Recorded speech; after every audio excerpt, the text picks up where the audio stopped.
Welcome back to Lakers News Fan Report, where we bring you the latest and most exciting sports news every single day. Today, we're diving into one of the most electrifying and eyebrow-raising rumors swirling around the league. Could Georges Niang be on his way to Los Angeles in a blockbuster three-team shuffle that would send Joel Embiid to the purple and gold? Picture this. It's the dog days of the off-season, and front offices are scrambling to fill glaring holes. The Hawks need defensive versatility and front-court depth to support their young core around Trae Young, Zachary Risacher, and Onyeka Okongwu. The 76ers, shackled by Joel Embiid's massive extension and Paul George's own injury concerns, are looking to recalibrate and shed salary while reloading with draft capital and wing scorers. And then there are the Lakers, left vulnerable by their first-round playoff exit at the hands of the Timberwolves, crying out for a true interior anchor. Now, imagine a deal so audacious it forces every NBA Twitter pundit into a frenzy. Atlanta parts with stalwart wings Dorian Finney-Smith and Jared Vanderbilt, shipping them to Philadelphia to fortify the Sixers' depth chart. In turn, Philadelphia sends Terrence Mann, Gabe Vincent, Maxi Kleber, Dalton Knecht, Shake Milton, a 2030 second-round pick, and a protected 2031 first-rounder to Dallas, enabling the Mavericks to replenish their wing rotation and backcourt. And, emerging from the smoke, the Lakers not only land Joel Embiid, the league's premier two-way center when healthy, but also add sharpshooting, high IQ forward Georges Niang to complete the ultimate modern big three alongside Embiid, LeBron James, and Luka Doncic. Why would LA covet Niang so desperately? Standing 6'7" with an NBA-refined shooting touch, Niang embodies everything the Lakers have lacked: consistent floor spacing, veteran savvy on and off the court, and relentless, switchable perimeter defense. Picture him charging out from the weak side to challenge pick-and-rolls, then sprinting out to the arc for catch-and-shoot corner threes, each one softly swishing through the net as the crowd roars. On defense, he stalks the baseline with low hips and quick feet, taking charges, contesting drives, and using that 7'1" wingspan to disrupt passing lanes.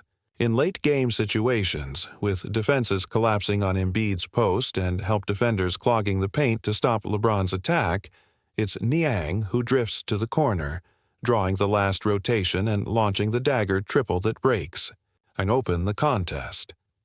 Beyond his on-court skill set, Niang brings an expiring contract that gives LA crucial flexibility next summer, an asset far more valuable than it might appear. If Embiid's health falters or the roster needs another shakeup, the Lakers can move Niang's cap hit or let it expire, clearing room for a max-level free agent or a mid-season acquisition.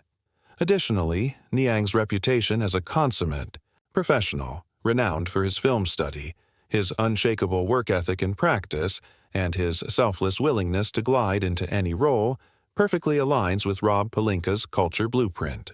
Remember how Alex Caruso galvanized the bench unit, or how Kent Bazemore served as the ultimate glue guy soaking up minutes and energy? Niang projects to do the same, preserving the purple and gold ethos even as the franchise pivots around Embiid, and Doncic when LeBron eases into a reduced load. But let's be honest, the risk on Embiid remains monumental.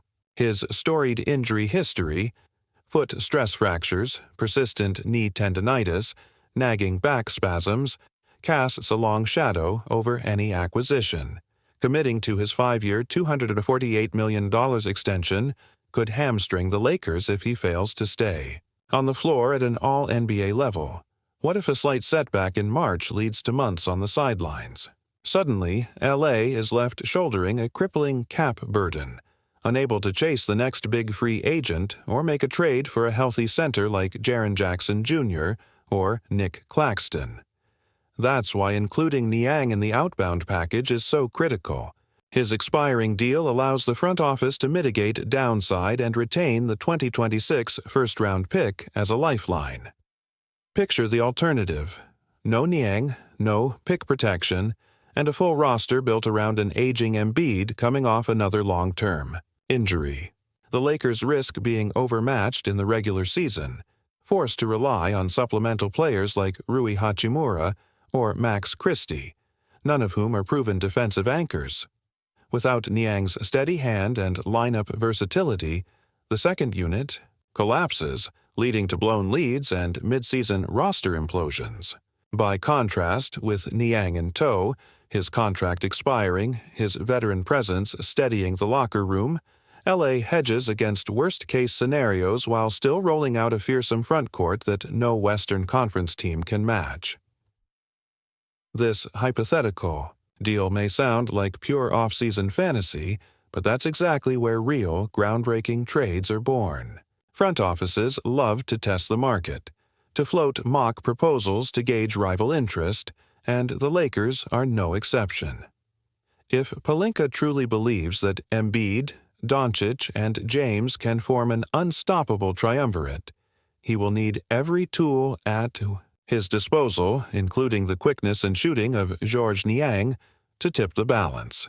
No matter how improbable on its face, the mere prospect of Niang slotted beside Embiid and LeBron has already set tongues wagging from the Bay Area to Boston. And if this trade ever materializes, it will be remembered as the boldest, most consequential transaction in Lakers history. Let me know if you want the full breakdown of how each team wins or loses in this massive three-way swap. I can dive deeper into Atlanta's revamped bench, Philadelphia's youth movement, or LA's reimagined. Big three of Embiid, Doncic, and James. Just say the word, and I'll craft the next installment. If you've enjoyed this wild ride through one of the NBA's most head-spinning what-if scenarios so far, make sure to hit that like button, subscribe to Lakers News Fan Report, and ring that notification bell so you never miss a single blockbuster rumor or breaking development. Now, let's finish unpacking exactly how this Embiid plus Niang blockbuster could reshape not only the Lakers, but the entire league, and what all of it would mean for the purple and gold faithful. First, let's consider the salary cap gymnastics required to make this happen. To absorb Embiid's massive 5-year, $248 million extension, the Lakers would need to clear substantial space, hence including Niang in the outgoing package. Niang's expiring deal, about $8 million, frees up mid-level exception room next. Summer, while protecting the 2026 first-round pick, insulates LA from total cap drag if things go south. Pelinka could then deploy that flexibility immediately. Imagine signing a veteran center on a minimum to spell Embiid, or packaging draft compensation to land an interior rim protector like Nick Claxton without mortgaging the future. In essence, trading Niang and preserving that pick is LA's built-in safety net against the worst-case injury scenario. Next up, the roster ripple effects. Adding Embiid and Niang transforms LA's big man hierarchy overnight. In crunch time, imagine LeBron or Doncic initiating high pick-and-rolls with Embiid at the elbow, baiting help defenders, then heeling the lob to Embiid for the hammer. If the defense rotates, Embiid kicks it out to Niang spotting up in the corner. That two-man game alone could rewrite playoff series in LA's favor. Meanwhile, role players thrive. Rui Hachimura and Max Christie slide seamlessly into the wing rotation, D'Angelo Russell orchestrates second-unit runs, and new minimum salary signings, perhaps a savvy veteran like Andre Drummond or Kelly Olynyk, fill out the front-court depth chart. The Lakers instantly boast three genuine floor spacers, Doncic, Niang, Hachimura, two rim roll threats, Embiid, Davis, and a backcourt capable of sustaining pace and protecting leads. Then there's the competitive landscape. Overnight, the Lakers vault into undisputed Western Conference favorites. Golden State, once relying on Steph and Clay's catch-and-shoot prowess, now faces an interior nightmare. They'd have to chase length and size via free agency, perhaps targeting a wing like Clay or a two-way forward like Jonathan Kuminga. Denver, with Jokic's gravity, looks at LA and contemplates adding more shooters to punish double teams, entering a game of who's got more spacing. Meanwhile, Phoenix's bookends of Ayton and Grayson Allen suddenly pale in comparison to Embiid, LeBron, and Niang's floor-stretch-sized trifecta. In the East, Boston's front court of Tatum and Porzingis would be tested by Embiid's back-to-basket dominance. Every contender would be forced to adjust their own off-seasons around this seismic swap. Of course, no blockbuster comes without human elements. Would Embiid embrace a move to LA, the land of sunsets and spotlights? As one of the NBA's most media-savvy stars, he knows the allure, leaving behind the injury-plagued what-if narrative in Philadelphia for a fresh slate alongside two generational talents. Could the promise of Hollywood living, global endorsements, and a chance at multiple rings draw Joel away from the city where he's become a legend? For his part, Pelinka would likely sell Embiid on the chance to cement his legacy alongside LeBron and Doncic, pursuing rings that could very well eclipse his already stellar resume. Meanwhile, LeBron's twilight transforms. At 40, LeBron's minutes are precious. Sharing the front court with Embiid, whose mere presence deters drives, allows James to patrol the perimeter, conserve energy, and focus on leadership. In this scenario, the Lakers could manage LeBron at 28 into 30 minutes per game, using his global pull and two-way impact at critical junctures. It's the ultimate template for a one-year two-ring chase. LeBron mentors Doncic, nurtures Bronny's future in LA, and still finds enough left in the tank to dunk on the game's brightest stages. Let's not overlook coaching dynamics. JJ. Redick's offensive schemes would explode with Embiid's post moves and Niang's catch-and-shoot gravity. The playbook could feature a constant backdoor cut theme. Embiid seals a bigger defender, backdoor lob to Embiid, then swift reversal to Niang spotting up. Redick's motion principles, constant spacing, early reads, and secondary breaks become unstoppable with this personnel. On defense, LA could implement more zone-heavy looks, leveraging Embiid's shot blocking and Niang's switching to confuse opponents. Now, reflect on the geopolitical ramifications. If this trade actually happens, every front office, from Milwaukee to Miami, would reevaluate their master plans. Agents would begin fielding calls for veteran buyouts.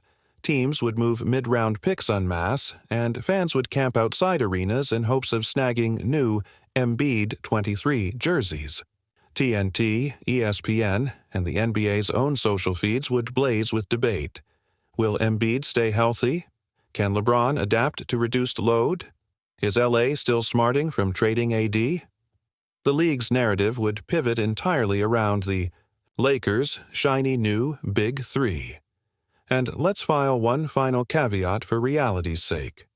This remains pure speculation, a thought experiment designed to stretch the boundaries of plausibility.